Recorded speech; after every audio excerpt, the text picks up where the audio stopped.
obviously WCW was huge, and then the fall started in 1999. When you look back at it now, what would you say is your biggest regret of something that you had the power to change that could have maybe turned things around or kept it going? This is going to sound like a candy-ass answer, and like I'm trying to protect my own legacy or reputation, but it's not.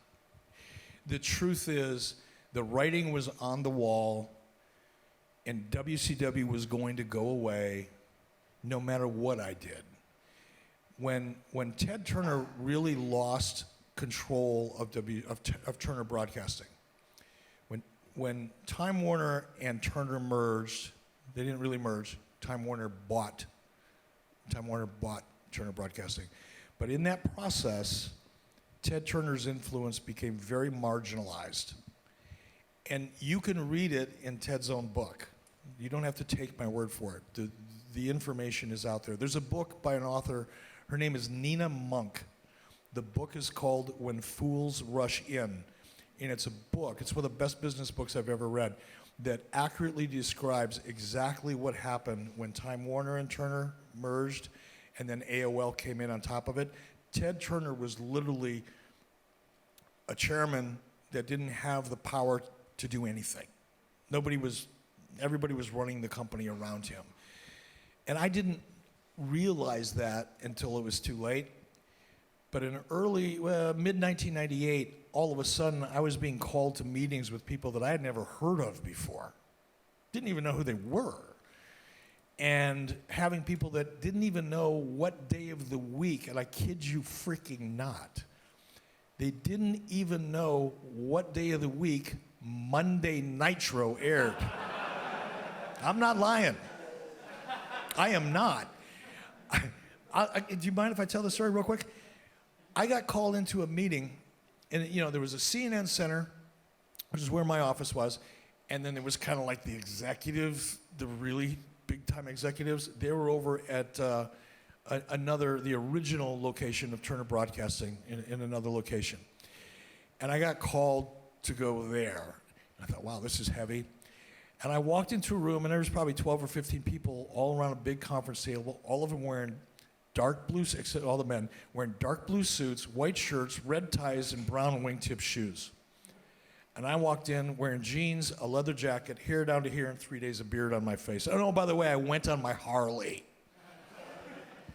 And I walked into this room, and they proceeded to sit me down and ask me questions about WCW, and where it was going, and what the plans were, and why I was doing, certain things, business-wise, not creatively, just different elements of the business. Pay-per-view, licensing, merchandise, all that kind of crap. Boring stuff. And then as the meeting went on, there were certain people in the rooms that started saying, okay, well, I know what you've been doing. By the way, what we've been doing was working pretty well. And even at that time, what we were doing was still beating the WWE.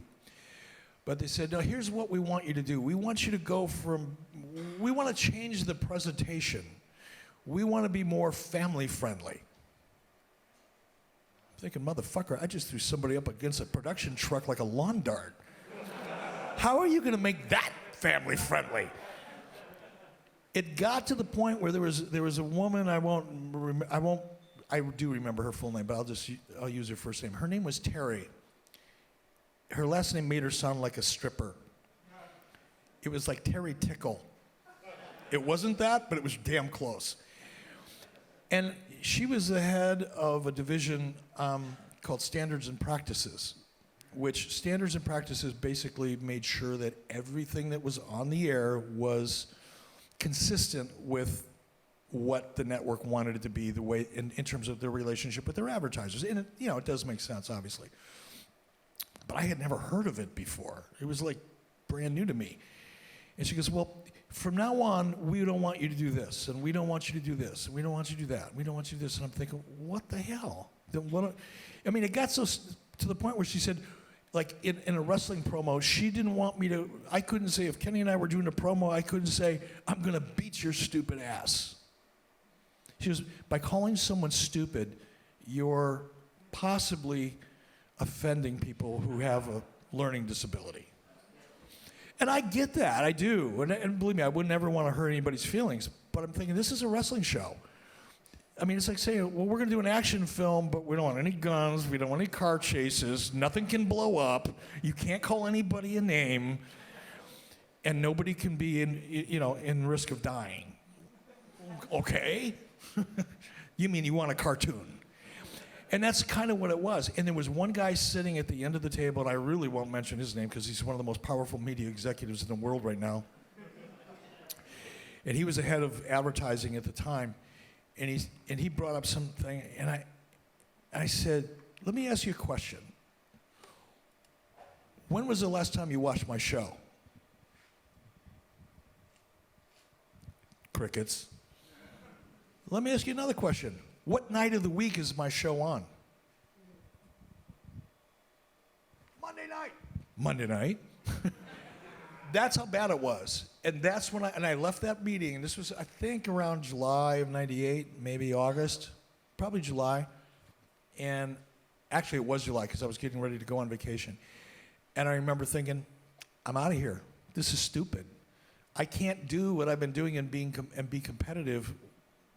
And by that time, the WWE had started kind of copying not copying, but adapting and evolving to our formula a little bit.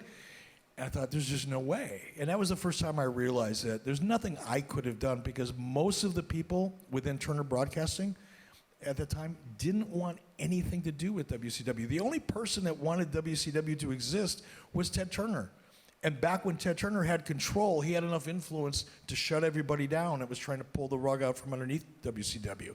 And there had been a lot of stupid stuff that had happened before I got control. And probably one of the reasons I got control was because of all the stupid stuff that happened before me. But once that happened, that's when I realized that the handwriting's on the wall and this thing's going down. And I was too stubborn, loyal. That's it. Too stubborn and loyal to quit. I wish I would have, because I would have gone out on my own terms on a much higher note. It wouldn't have been dragged through the mud as much as I was, but it is what it is.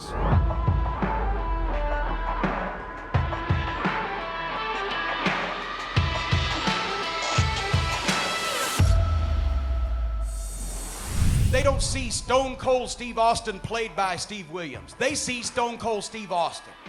It's not guys playing a part, playing a role, playing somebody else. It's guys being themselves. That's what wrestling fans want to see because that's why the top stars get over. Ric Flair is Ric Flair. Steve Austin is Steve Austin. The Rock is The Rock.